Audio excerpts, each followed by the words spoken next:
બનુમાં અમે તાપણું કરીને તાપતા હતા અને બનુમાં કીધું કે કહેવા હા માં કે હોનબાઈ માના સવારે 5 વાગે ઓરડાની હાકર આફડી ઉઘડી જતી.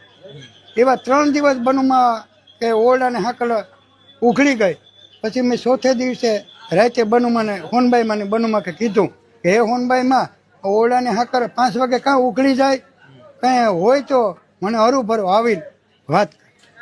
પછી હોનબાઈમાં એક હવનકુંડી છે, ત્યાં આ આંબલીને પીપરો હતા, ના એક રુદ્રાક્ષનું ઝાડવું હતું અને બનુમાં કે હોનબાઈમાં 5 વાગે આવીને હરુભર ઉભી ને કે બેન તે મને બોલાવી તો હું આવી અને હાકરું મેં હવારે હું ઉઘડાવી નાખી હોનબાઈમાં.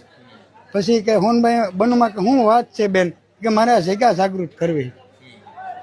તો બનુમાં કે મને આરતી કરતા નહોતા આવડતું. તો હોનબાઈમાં કે સાણા ઉપર ઘી નાખી અને મારી આરતી કરેલી છે. હોનબાઈમાં કે તારી આરતી મને આવી ગઈ ને જે આ માણા હિન્દુસ્તાન આખું આવી છે હોનબાઈમાં બનુમાને. આ બે બહેનોની વાતું બનુમાએ મને તાપતા તાપતા કરેલી છે, એ હું તમને આપું. પછી તું ક્યાંય બેન ફારા કરવા ન જતી, એક દીકરો હું મોકલતી જાય.